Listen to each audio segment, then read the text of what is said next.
ರಾಷ್ಟ್ರಪತಿಗಳ ಭಾಷಣವನ್ನ ಉದ್ದೇಶಿಸಿ ಮಾತನಾಡಿದಂತ ಪ್ರಧಾನಿ ನರೇಂದ್ರ ಮೋದಿಯವರು ಲೋಕಸಭೆಯಲ್ಲಿ ಇವತ್ತು ಒಂದಲ್ಲ ಎರಡಲ್ಲ ಹಲವು ವಿಚಾರಗಳನ್ನ ಪ್ರಸ್ತಾಪ ಮಾಡಿ ಒಂದಾದ ನಂತರ ಒಂದು ಚಾಟಿ ಬೀಸುವಂತ ಕೆಲಸವನ್ನ ಮಾಡಿದರು. ಕುಟುಕಿದ್ರು ರಾಹುಲ್ ಗಾಂಧಿ ಅವರನ್ನ, ಸೋನಿಯಾ ಗಾಂಧಿ ಅವರನ್ನ, ಕಾಂಗ್ರೆಸ್ನ ನಾಯಕರುಗಳನ್ನ. ಪದೇ ಪದೇ ಕೆಲವು ವಿಚಾರಗಳನ್ನ ಕಾಂಗ್ರೆಸ್ನ ನಾಯಕರು ಆಡ್ತಾ ಇರುವಂತ ವಿಚಾರಗಳನ್ನ ಪ್ರಸ್ತಾಪ ಮಾಡಿ ಆ ವಿಚಾರಗಳಿಗೆ ಕೌಂಟರ್ ಕೊಡುವಂತ ಕೆಲಸವನ್ನ ಪ್ರಧಾನಿ ನರೇಂದ್ರ ಮೋದಿಯವರು ಭಾಷಣದ ಮೂಲಕ ಮಾಡಿದ್ದಾರೆ. ರಾಹುಲ್ ಗಾಂಧಿ, ಸೋನಿಯಾ ಗಾಂಧಿ ವಿರುದ್ಧ ಮೋದಿ ವಾಗ್ದಾಳಿನ ನಡೆಸಿರೋದು.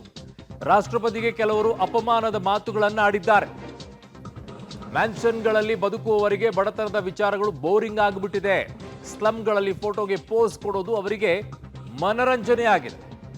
ಭಾರತದ ವಿರುದ್ಧವೇ ಹೋರಾಡುವಂತಾಗಿದೆ ಅಂತಾರೆ ಅಂತ ಕಿಡಿಯನ್ನ ಕಾರಿದ್ದಾರೆ. ಕಳೆದ 10 ವರ್ಷಗಳಲ್ಲಿ ಯಾವುದೇ ಹಗರಣ ನಡೆದಿಲ್ಲ. ದೇಶದ ಸಂಪತ್ತಿಗೆ ಜನರೇ ಟ್ರಸ್ಟಿಗಳು.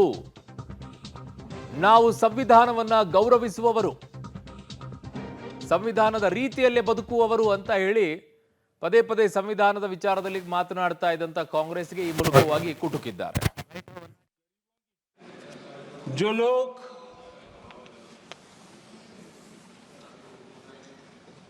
गरीबों की झोपड़ियों में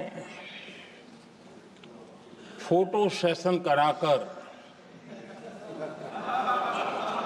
अपना मनोरंजन करते रहते हैं,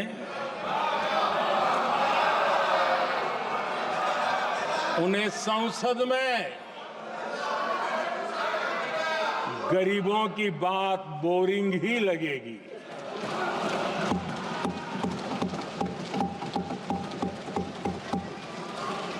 आदरणीय सभापति जी, मैं उनका गुस्सा समझ सकता हूं।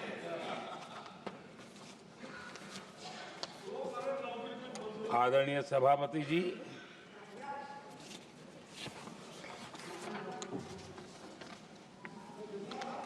जो लोग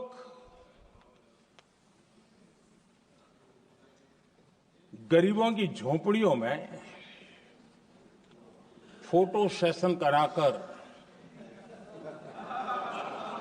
अपना मनोरंजन करते रहते हैं,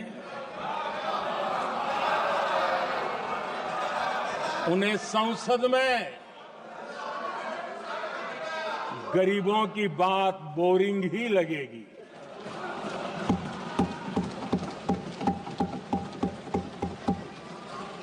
आदरणीय सभापति जी, मैं उनका गुस्सा समझ सकता हूं। जो ಇದಿಷ್ಟೇ ಅಲ್ಲ, ಪ್ರಧಾನಿ ನರೇಂದ್ರ ಮೋದಿಯವರು ಒಂದಾದ ನಂತರ ಒಂದು ಮಾತುಗಳನ್ನ ಕೂಡ ಅಲ್ಲಿ ಆಡಿದ್ರು. ಭಾರತದ ವಿರುದ್ಧ ಹೋರಾಡುವಂತ ಅನ್ನುವಂಥ ಹೇಳಿಕೆಯನ್ನ ಕೂಡ ಅಲ್ಲಿ ಖಂಡಿಸಿದ್ರು. ರಾಹುಲ್ ಗಾಂಧಿ ಅವರು ಆಡಿದ್ರು. ಆ ಮಾತಿಗೆ ಅವರು ಕೌಂಟರ್ ಕೊಟ್ಟರು. ಕಳೆದ 10 ವರ್ಷಗಳಲ್ಲಿ ಯಾವುದೇ ಹಗರಣ ನಡೆದಿಲ್ಲ ಅಂದರು. ಕೋಟ್ಯಾಂತರ ರೂಪಾಯಿ ಲೂಟಿಯನ್ನ ತಪ್ಪಿಸಿದ್ದೀವಿ ಅಂತ ಹೇಳಿದ್ರು. ದೇಶದ ಸಂಪತ್ತು ಜನರಿಗೆ ಸೇರ್ತಾ ಇದೆ, ದೇಶದ ಸಂಪತ್ತಿಗೆ ಜನರೇ ಟ್ರಸ್ಟಿಗಳು ಅಂತ ವ್ಯಾಖ್ಯಾನ ಮಾಡಿದರು. ನಾವು ಸಂವಿಧಾನವನ್ನು ಗೌರವಿಸ್ತೀವಿ, ಇದಕ್ಕಾಗಿ ಸಂವಿಧಾನದ ಪ್ರತಿಯನ್ನ ಡಿಜಿಟಲ್ ಮಾಡಿದ್ದೇವೆ. ಕಾಂಗ್ರೆಸ್ ಇದನ್ನು ಯಾವತ್ತೂ ಮಾಡಲಿಲ್ಲ. ತಮಗಾಗಿ ಎಲ್ಲವನ್ನ ಮಾಡುವುದಲ್ಲ, ಸಂವಿಧಾನಕ್ಕಾಗಿ ಜೀವಿಸಬೇಕು ಅಂತ ಹೇಳಿದ್ರು. ನಾವು ವಿಶ್ವದ ರಾಜಕೀಯ ಮಾಡೋದಿಲ್ಲ, ದೇಶದ ಏಕತೆಯ ರಾಜಕೀಯವನ್ನು ಮಾಡ್ತೀವಿ. ನಮ್ಮ ಸಂವಿಧಾನದ ಭೇದ ಭಾವ ಮಾಡುವ ಉದ್ದೇಶ ಇಲ್ಲ. ಸಂವಿಧಾನದಲ್ಲಿ ಯಾವುದೇ ರೀತಿಯ ಆ ರೀತಿಯಲ್ಲಿಲ್ಲ ಅಂತ. ದೇಶದಲ್ಲಿ NDA ಸರ್ಕಾರ ಇದ್ದಾಗ ದೂರದೃಷ್ಟಿಯಿಂದ ಕೆಲಸ ಮಾಡಿದ್ದೇವೆ.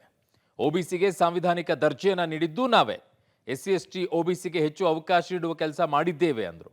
ನಾವು ಬಡವರ ಅಭಿವೃದ್ಧಿಗಾಗಿ ಸೇವೆ ಸಲ್ಲಿಸ್ತಾ ಇದ್ದೀವಿ, ಜನರ ಹಣ ಜನರಿಗಾಗಿಯೇ ಖರ್ಚು ಮಾಡೋದು ನಮ್ಮ ಉದ್ದೇಶ ಅಂತ ಪ್ರಧಾನಿ ಮೋದಿಯವರು ಇವತ್ತು ಸದನದಲ್ಲಿ ಮಾತನಾಡಿದರು. ರಾಷ್ಟ್ರಪತಿಯವರ ಭಾಷಣದ ಪೂರಕವಾಗಿ ಮಾಡಿದಂಥ ಮಾತುಗಳೇನಿದ್ವು ಅವೆಲ್ಲವೂ ಕೂಡ ಒಂದೊಂದೇ ಹುಡುಕಿ ಆಡಿದರು. ಅದು ನೆಹರು ಅವರಿಂದ ಹಿಡಿದು ರಾಜೀವ್ ಗಾಂಧಿಯಿಂದ ಹಿಡಿದು ರಾಹುಲ್ ಗಾಂಧಿ ಅವರೆಗೂ ಕೂಡ ವಿಚಾರಗಳು ಪ್ರಸ್ತಾಪ ಆಯ್ತಲ್ಲಿ.